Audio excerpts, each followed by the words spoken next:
বলছি তোমরা দেবদার গান শোনো তো? হ্যাঁ, তাহলে দেবদার গানে নাচ হবে তো? বেশ। আওয়াজ তোমাদের কম, আওয়াজটা বেশি ডান দিক থেকে এসে গেছে, ভোটটা বেশি হয়ে গেছে। তাহলে গানটা এখন শুনবো, তারপরে আবার ডানে যাবে। চলো।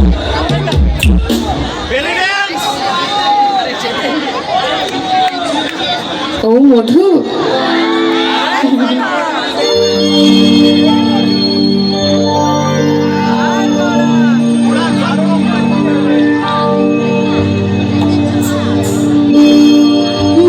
নিশ্চয়ই বাকি ভালো লাগে, মানুষ এখনো রবীন্দ্রসঙ্গীত শুনতে চায়।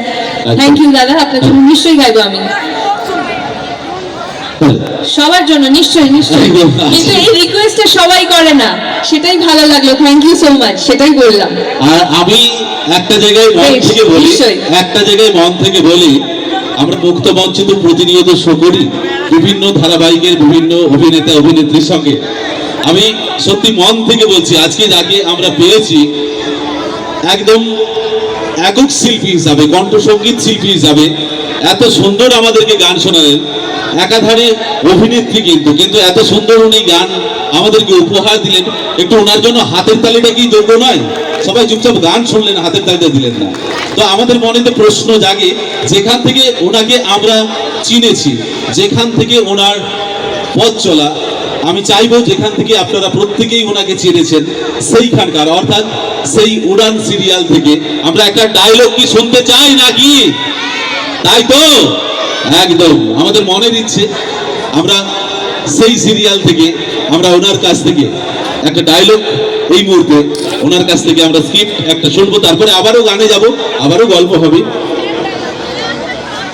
আচ্ছা, সবাই মিলে কোনটা বেশি ভালোবাসা দিচ্ছ? এই ডান দিকের বন্ধুরা তো সবাই ডান্স করার মুখিয়ে আছে, গান হবে সামনের থেকে।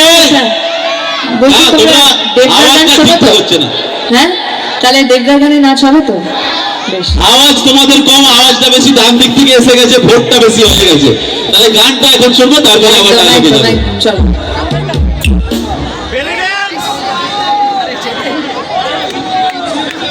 ও মধু,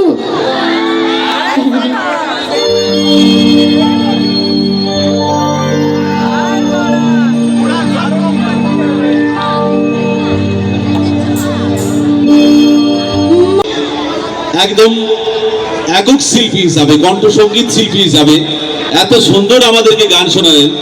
একাধারে অভিনেত্রী কিন্তু এত সুন্দর উনি গান আমাদেরকে উপহার দিলেন। একটু ওনার জন্য হাতের তালিটা কি যোগ্য নয়? সবাই চুপচাপ গান শুনলেন, হাতের তালিটা দিলেন না। তো আমাদের মনে তো প্রশ্ন জাগে, যেখান থেকে ওনাকে আমরা চিনেছি, যেখান থেকে ওনার পথ চলা, আমি চাইবো যেখান থেকে আপনারা প্রত্যেকেই ওনাকে চিনেছেন সেইখানকার, অর্থাৎ